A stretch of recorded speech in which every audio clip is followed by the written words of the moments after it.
Hi ಎಲ್ಲರಿಗೂ ನಮಸ್ಕಾರ. ಜ್ಯೋತಿಸ್ ಕಿಚನ್ಗೆ ಸ್ವಾಗತ. ನಾನಿವತ್ತು ಮನೆಯಲ್ಲೇ ಹೆಲ್ದಿಯಾಗಿ ಒಂದು ಡಿಟಾಕ್ಸ್ ಡ್ರಿಂಕ್ ಮಾಡ್ತಿದ್ದೀನಿ. ಪುದೀನ ಹಾಗೆ ನಿಂಬೆಹಣ್ಣು ಬಳಸ್ಕೊಂಡು ಒಂದು ಡಿಟಾಕ್ಸ್ ಡ್ರಿಂಕ್ ಮಾಡ್ತಿದ್ದೀನಿ. ಈ ಡಿಟಾಕ್ಸ್ ಡ್ರಿಂಕ್ ಬಂದು ತುಂಬಾ ಹೆಲ್ದಿಯಾಗಿರುತ್ತೆ. ಬಿಕಾಸ್ ಇದರಲ್ಲಿ ತುಂಬಾ ಪೊಟ್ಯಾಷಿಯಮ್, ಕ್ಯಾಲ್ಶಿಯಮ್ ಮತ್ತು ನ್ಯೂಟ್ರಿಷನಲ್ ಫ್ಯಾಕ್ಟ್ಸ್ ಇರುತ್ತೆ. ನಾನು ಈ ಡ್ರಿಂಕ್ಗೆ ಅರ್ಧ ಹೋಲ್ ನಿಂಬೆಹಣ್ಣು, 1/4 ಸ್ಪೂನ್ ಚಿಯಾ ಸೀಡ್ಸ್, 1 ಕಪ್ಪಲ್ಲಿ ಅರ್ಧ ಕಪ್ಪಷ್ಟು ಪುದೀನ ತೊಗೊಂಡಿದ್ದೀನಿ.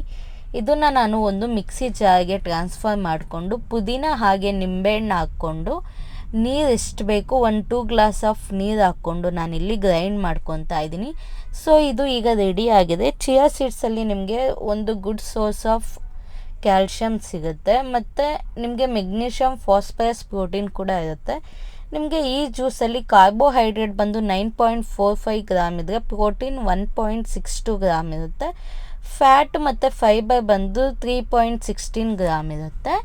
ಸೊ ನಾನೀಗ ಮೊಳಕೆ ಕಟ್ಟಿದ ಹೆಸರು ಕಾಳು ಗ್ರೇವಿ ಮಾಡ್ಕೊಂಡಿದ್ದೀನಿ. ಇದು ಬಂದು ನಿಮಗೆ ಚಪಾತಿ ಜೊತೆ, ದೋಸೆ ಜೊತೆ, ಪೂರಿ ಜೊತೆ ಒಳ್ಳೆ ಕಾಂಬಿನೇಷನ್ ಅಂತ ಹೇಳ್ಬೋದು. ಇದು ಮಾಡೋದಕ್ಕೆ ಯಾವ ಥರ ಇಂಗ್ರೀಡಿಯೆಂಟ್ಸ್ ಬೇಕು ಅಂತ ನೋಡೋಣ ಬನ್ನಿ. 1 ಸ್ಪೂನ್ ಶುಂಠಿ ಬೆಳ್ಳುಳ್ಳಿ ಪೇಸ್ಟ್ ಮತ್ತು ಖಾರದ ಪುಡಿ, ಧನಿಯಾ ಪುಡಿ, ಗರಂ ಮಸಾಲ, ಅರಿಶಿನ, ಉಪ್ಪು, ಎಣ್ಣೆ, 2 ಸ್ಪೂನ್ ಹುರಿಗಡಲೆ ತೊಗೊಂಡಿದ್ದೀನಿ.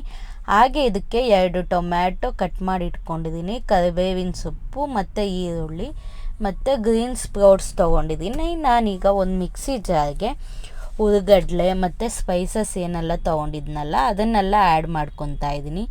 ಇದರಲ್ಲಿ ನಿಮಗೆ 1 ಗ್ರಾಮ್ ಫ್ಯಾಟ್ ಇದೆ, 25 ಗ್ರಾಮ್ ಆಫ್ ಪ್ರೋಟೀನ್ ಸಿಗುತ್ತೆ, 62 ಗ್ರಾಮ್ ಆಫ್ ಕಾರ್ಬೋಹೈಡ್ರೇಟ್ ಸಿಗುತ್ತೆ. ನಿಮಗೆ ಮೊಳಕೆ ಕಟ್ಟಿದ ಕಾಳಲ್ಲಿ ಟೋಟಲ್ 29 ಕ್ಯಾಲರೀಸ್ ಇರುತ್ತೆ. ನಾನೀಗ ಒಂದು ಕುಕ್ಕರ್ಗೆ ಎಣ್ಣೆ, ಸಾಸಿವೆ, ಜೀರಿಗೆ, ಕರಿಬೇವಿನ ಸೊಪ್ಪು ಮತ್ತು ಈರುಳ್ಳಿ, ಶುಂಠಿ ಬೆಳ್ಳುಳ್ಳಿ ಪೇಸ್ಟ್ ಹಾಕ್ಕೊಂಡು ಮಿಕ್ಸ್ ಮಾಡ್ಕೊತಿದ್ದೀನಿ. ಇದು ಫ್ರೈ ಆದಮೇಲೆ ನಾನಿಲ್ಲಿ ಟೊಮೆಟೊ ಕೂಡ ಆ್ಯಡ್ ಮಾಡ್ಕೊತಿದ್ದೀನಿ. ನಿಮಗೆ ಮಿನಿಮಮ್ 100 ಗ್ರಾಮ್ ಸ್ಪ್ರೌಟ್ಸಲ್ಲಿ ಪ್ರೋಟೀನ್ ಬಂದು 24 to 34 ಗ್ರಾಮ್ ಅಷ್ಟು ಸಿಗುತ್ತೆ. ನಾನಿಲ್ಲಿ ಕಾಳನ್ನ ಮಿಕ್ಸ್ ಮಾಡ್ಕೊತಾ ಇದ್ದೀನಿ. ಮಿಕ್ಸ್ ಮಾಡ್ಕೊಂಡಾದಮೇಲೆ ನಾನಿಲ್ಲಿ ಪೇಸ್ಟ್ ಮಾಡ್ಕೊಂಡಿದ್ನಲ್ಲ ಪೌಡರ್ನ, ಆ ಪೌಡರ್ನ ಹಾಕ್ಕೊತಾ ಇದ್ದೀನಿ. ನೀವು ಇದಕ್ಕೆ ವಾಟರ್ ಹಾಕ್ಕೊಳ್ಳೋ ಅವಶ್ಯಕತೆ ಇಲ್ಲ, ಹಾಗೆ ಪೇಸ್ಟ್ ಮಾಡಿಕೊಂಡು ಸಾಕು. ಸೊ ಈಗ ನಾನು ನೀರು ಹಾಕ್ಕೊತಾ ಇದ್ದೀನಿ. ನೀರು ಹಾಕ್ಕೊಂಡು 1-2 ವಿಷಲ್ ತೊಗೊಂಡಿದ್ದೀನಿ. ಇದು ನೀವು 1 ವಿಷಲ್ ಅಥವಾ 2 ವಿಷಲ್ ತೊಗೊಂಡ್ರೆ ಸಾಕು, ಬೇಗ ಬೆಂದ್ಬಿಡುತ್ತೆ. ಸೊ ಈಗ ಮೊಳಕೆ ಕಟ್ಟಿದ ಹೆಸರು ಕಾಳು ಗ್ರೇವಿ ರೆಡಿ ಆಗಿರುತ್ತೆ. ಸೊ ನಾನು ಇದಕ್ಕೆ ಪಾಲಕ್ ಸೊಪ್ಪು ಯೂಸ್ ಮಾಡಿಕೊಂಡು ಚಪಾತಿ ರೆಡಿ ಮಾಡ್ಕೊತಾ ಇದ್ದೀನಿ. ಇದಕ್ಕೆ ನಾನು 1 ಕಪ್ ಪಾಲಕ್ ಸೊಪ್ಪು ಮತ್ತು ಗೋಧಿ ಹಿಟ್ಟು ಹಾಗೆ ಜೀರಿಗೆ, ಉಪ್ಪು, ನೀರು ಎಷ್ಟು ಬೇಕೋ ಅಷ್ಟು ಇಟ್ಕೊಂಡಿದ್ದೀನಿ. ಸೊ ಈಗ ಒಂದು ಬೌಲ್ಗೆ ಗೋಧಿ ಹಿಟ್ಟು ಮತ್ತು ಪಾಲಕ್ ಸೊಪ್ಪು, ಉಪ್ಪು, ಜೀರಿಗೆ, ನೀರು ಹಾಕ್ಕೊಂಡು ಮಿಕ್ಸ್ ಮಾಡ್ಕೊತಾ ಇದ್ದೀನಿ. ಸೊ ಇದೆಲ್ಲ ಮಿಕ್ಸ್ ಮಾಡಾದಮೇಲೆ ಒಂದು 5 ನಿಮಿಷ ನೆನೆಸಿಡ್ತೀನಿ. ಇದು ಈಗ ನೆಂದಿದೆ.